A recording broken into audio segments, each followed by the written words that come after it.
Bruce R. Woodward, Korean War veteran. Uh-huh.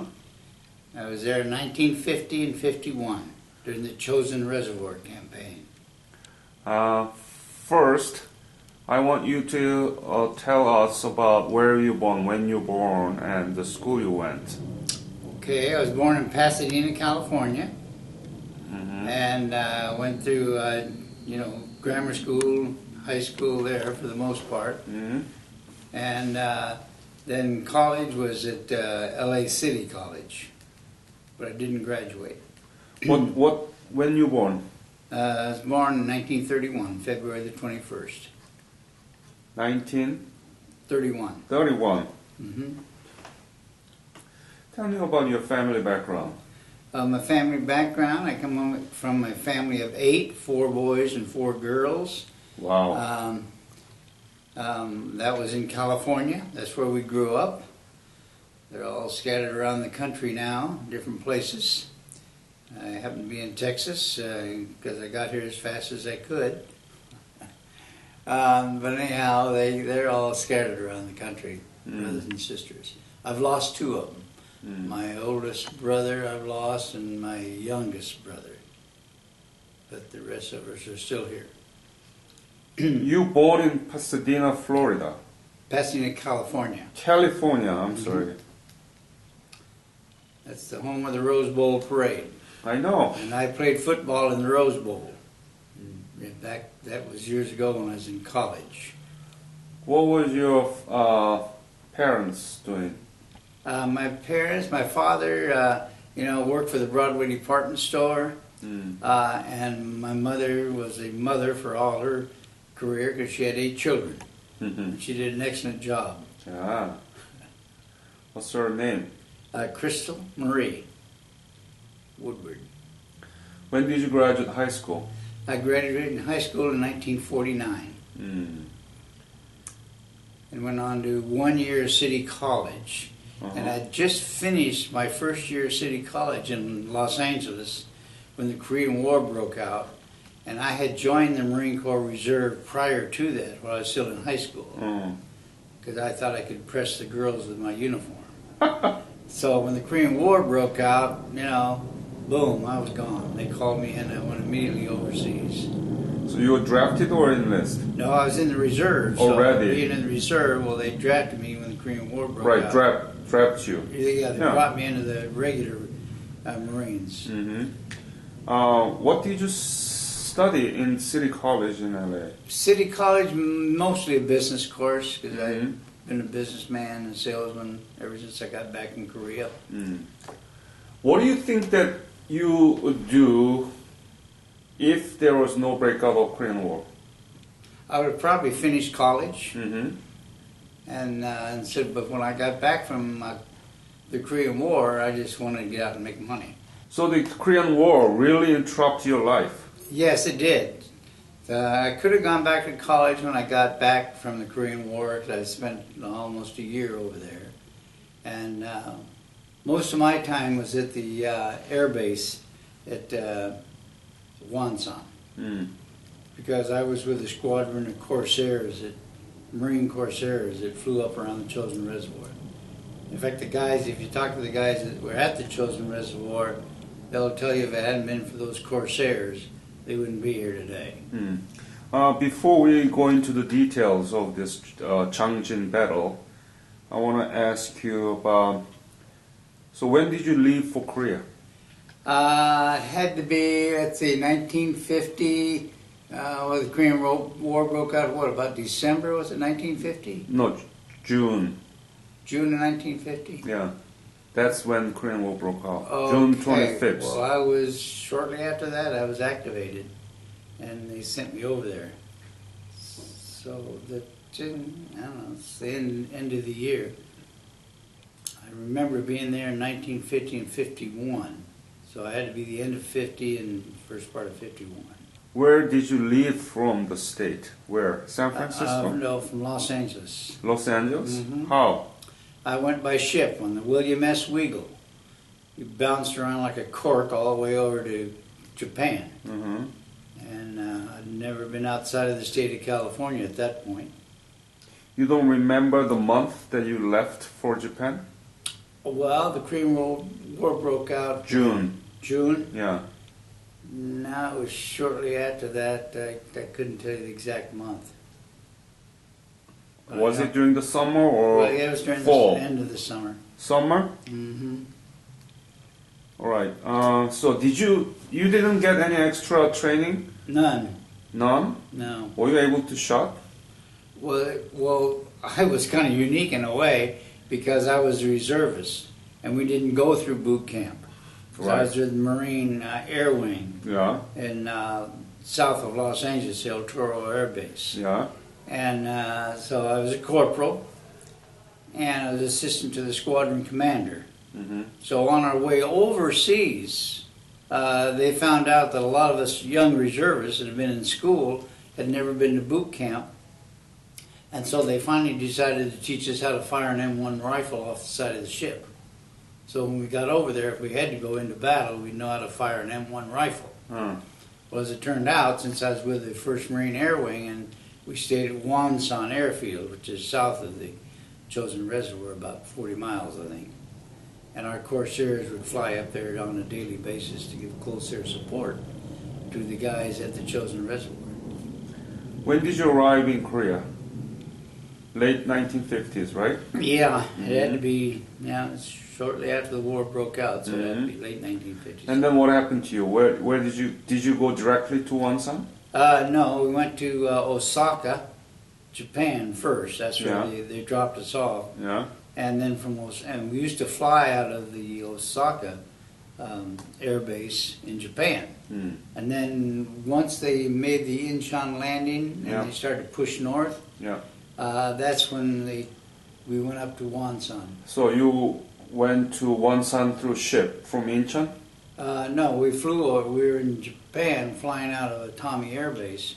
And then once our guys pushed north Uh-huh. towards the Chosin Reservoir, then they brought us over to Wonsan. Directly? Directly to Wonsan. Ah. So our squadron was giving close air support to the 1st Marine Division and other UN troops during that period of time. Mm. How was Wonsan when you first landed there? Wonsan was great. I mean, it was, I wasn't over in Japan. Japan was wonderful. And then Wonsan had already been cleared after the Marines had pushed north. And it was fine. Mm-hmm. So tell me about your battle in Changjin. The How did it happen? How did you go there? And tell me about the detail there. You mean in the Chosen few. Chosen few. Yeah. So I never got up to the Chosen few personally okay. because I was with the Air Wing and we flew planes up there to give closer. What was your duties? My duty was I was assistant to the squadron commander, Mm-hmm. VMF 312, and that was a squadron of Corsairs. What did you do? I did all the work that they wanted me to do in the office. I briefed and debriefed the pilots. They sent them up there. I knew where they had to go. When they came back, they had to be debriefed, and the squadron commander and I did all that. Okay. So you were not in Changjin No, Lake. I wasn't. No, Okay. the reservoir. Mm-hmm. No, I'm in charge of the Texas Chosen Few group. So most of the guys that are in my group were at the Changcheng or Chosin Reservoir. Mm-hmm. Mm-hmm. But since I was part of that battle, even though I was at air base, Mm-hmm. I didn't actually get in any hand-to-hand fighting. Uh-huh. So I guess I was lucky. Tell me about your what you heard and what you think about the Chosen Few Changjin battle. It's the name of the lake. It's actually man-made lake and it's called Changjin. And Chosen is a Japanese pronunciation. Yeah, I know. Chosen is Japanese, Yeah, but Changcheng, I thought that was actual reservoir too. Yeah, reservoir, Yeah. man-made. Mm-hmm. Yeah. Okay. Tell me about what you heard from them. What do you think about the battle and so on? Well, most of the guys that are in my group, the North Texas chapter of the Chosen Few, because we were all over there at the same time. And most of the guys were at the Chosen Reservoir. The guys that I'm involved with now, the North Texas chapter of the Chosen Few, most of those guys were at the Chosen Reservoir. So I hear all kinds of stories. Well, when you talk to General Carey, he was up there. Yeah. I also gave you the name of Watson Crumby. I don't know if you got an interview with him. No. Okay. But, you know, I hear their stories all the time of what went on. But I was never up there with them because I was at the air base. It's about 40 miles south of the reservoir. Whatever the details that you have in Wonsan related to Changjin battle, just tell me about it. Well, most of that was due to the fact that we had to brief and debrief the pilots as to where they had to go that particular day to give close air support to not only the Marine Corps, but all the other UN forces that were in the battle. So I had to get that intelligence from Japan. Oh, from Japan? From Japan. How do they, why from Japan? Well, because in Japan is where they had the intelligence to tell us what we should do as far as our battle is concerned. So who gathered the information? Most of it came directly to the squadron commander and to me. And we briefed and debriefed the pilots before they went up to the reservoir. But it wasn't the reservoir. We were all around North Korea, wherever they needed some close air support. Our planes were up there. So tell me about what the kind of intelligence that you had and what was the order from Japan? Most of the intelligence came from the rear echelon in Japan. I think a lot of it came from General MacArthur's headquarters, who was in Japan. And but that coming from that came from Japan. Korea. No, the Korea People collect the intelligence on North Korea, where the war was, and then they send it to Japan, and they send it to back you. to us. Right. So intelligence from Korea, right? Yeah. But when we got up to the Chosen Reservoir, we had people on the ground that communicated with our pilots, and they knew exactly where to send them. They used to have big, red paper on the ground to point to an arrow where we needed to either napalm it or shoot rockets at, and we were doing that. We didn't have too much problem in the air because Korea didn't have any. North Korea didn't have. Yeah, but we did get some static from Russia. Some of the Russian planes came over there that the guys had to fight off. But most of the time, we didn't have a problem with the airplanes. How desperate was the war there? I mean, tell me about the intelligence that you got from Japan. What was the detail, and when was the most important moments in that battle, and so on? Most of the time the details were this is where you go and this is who you contact when you get there. In other words, we had people in the ground at the reservoir, Chosen Reservoir, that would guide our planes into the target. And that intelligence came from Japan to us, and then we related that to the pilots, and they knew exactly where to go. Any anecdotes or stories that you want to share while you were in Wonsan? In Wonsan? No, Wonsan. When you were in the air base? Air base? Yeah. Yes, Wonsan. Yeah. When we first went over to Korea, we landed at Kimpo. Or at least I did. And I landed at Kimpo right after the Incheon landing. That's where I met General MacArthur at Kimpo Airfield. And so you didn't directly fly to Wonsan? Yeah. No. No, I went to Kimpo Airfield which is right outside of Incheon. Okay. And that's where I met General MacArthur. And then subsequently, the squadron moved up to Wonsan. We didn't spend too much time in Incheon because all the guys in the Army and the 1st Marine Division was pushing north.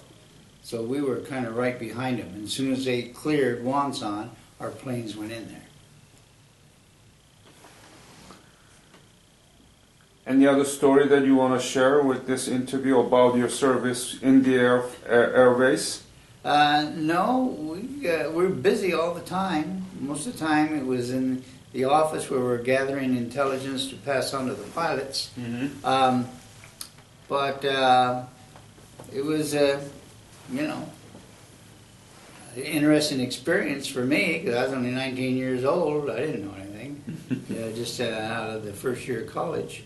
So, I did what I was told to do. I was a corporal, and the squadron commander relied heavily on me because I knew how to type, and I guess I was a pretty sharp kid at the time because he gave all the intelligence to me, and between him and I, we briefed the pilots, both going up there and coming back.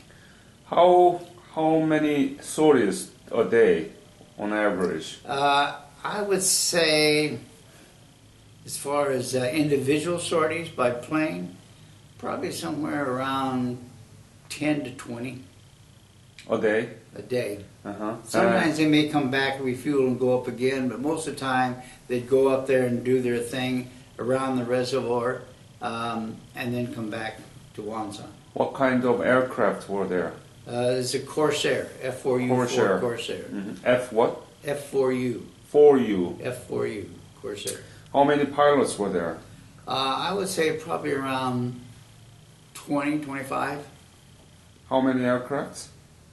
About the same. We had a few extra aircraft. We had a couple other night fighters and things like that in the squadron. But most of the planes were Corsairs. Any pilot killed of aircraft? We had some pilots that were killed up there, but they came probably from the aircraft carriers which are in the China Sea, or Sea of Japan, I guess it was. East Sea. Huh? East Sea. Is it EC? Yeah, that's the East Sea. Well, that's EC. I know I flew from Korea over to Japan one time. And that's the sea in our east side, so Yeah. we call it East Sea. Yeah, well, I remember the Sea of Japan, that's all. But we flew over there. Since I was in charge of all the ordering all the equipment from Japan to get over to our squadron, there's occasionally I had to fly back to Japan to pick up parts. But I, had a pilot. I went on. And the one time I almost had to jump out over the Sea of Japan, or EC, but it was 30, 40 degrees below zero, and I would have probably frozen as soon as I hit the water. Well, fortunately, I didn't have to bail out. We got the plane. Any other foreign pilots from other countries joined? Not that I knew of, because all our guys were from the United States. How were pilots doing? They were... Well, the pilots were great guys. I mean, we didn't lose any pilots. Some pilots were lost up there, but personally, from my squadron, we didn't lose anybody. So, major mission of the pilot was either recon or bombing? No, bombing. Bombing. Yeah, we went up there specifically with rockets, napalm, and some bombs. And we dropped them right on the Chinese that were surrounding the chosen reservoir, or, the peripheral area. So you had a warehouse where that you stored all these bombs, right? What Yeah. kind of bomb? Yeah, they were shipped from Japan over to our base, and we kept them in storage. But yeah, we had a big ground crew that took care of those airplanes. But it got to the point to where it was so cold over there, even at Wonsan, during November and December, that they even had guys like me go out in the nighttime and every 4 hours and warm up the Corsairs so they'd be ready to fly at first light. And so I was only a corporal, worked in the office, but everybody had to go out there and help warm up those aircraft so the pilots could sleep and be ready to go. Did you like working with the pilots? Oh yeah, we had a great time. I mean, they're all, most of them are a little bit older than I was. I was only 19, so a bunch of them in their 20s and probably 30s. Yeah, I had a great time with the pilots. We got along good. How much were you paid for your service at the time? At the time, because I remember when I got back from overseas, I believe I was getting about $125 a month as a corporal. And so when I got back to California after the Korean War, not after the Korean War, but when they shipped me back, they gave me the opportunity to go to flight school because I took all the tests and qualified. I could either go to flight school or to get out. I took the discharge because even though flight school, I kicked myself for not going, but they get paid a little bit more than $125 a month, so that would have been fine. But I wanted to get out and make some real money. What did you do with the money that you got during your service? From the service, well, I didn't get any money from the service to speak of. I spent all that. But after I got out, then I become very successful in sales and business ownership. Huh. So, yeah. What did you do? Well, I own a whole string of furniture stores in Texas called Bright Ideas. Mm. We had that for many years. I was in sales with a combined insurance company out of Chicago, Illinois, and I did extremely well in sales. Excellent. Did your experience in the war help? It probably did, only to realize, that this wasn't a very friendly world in some places, and that we had to fight for our freedom and make sure we stayed a free country. And I felt proud of my time that I spent over there. What do you think is the legacy of Korean War and Korean War veterans? I think the legacy of the Korean War was the fact that, we stood up to the communist Chinese at the time. Mm-hmm. That came across from, across the Yellow River from China. And I think it made a big difference as far as the future we see today, that some of the rogue nations around the world realize that if you push us up against the wall, we're going to fight back, and fight back hard. Mm-hmm. And we felt that way when I was in Korea with the Marine Corps, and I still feel that way today. Do you think the U.S. has to go for Ukraine right now because it's under military threat by the Putin? Well, I don't know. I'm not real sure our president has the wherewithal to get involved in a war. I mean, whether you think the U.S. has to involved in that or not. Oh, no. No? 83, they're not going to take me. No. U.S. Oh, the U.S.? Yeah. With the present president, no. I don't think we'll get involved. No, I'm saying that whether United States should act or not. I'm not saying, I'm not asking you whether Obama will do or not, okay? I don't think we should. Why not? Well, because based upon what I've read about, what's happening over there, that this was kind of a rogue or part of Russia, a lot of Russian people in that southern part. If they go in over and above where they are right now, then I'd say we need to get involved. Okay. When did you leave Korea? 1951. When? I'm going to guess and say it was sometime in the summer.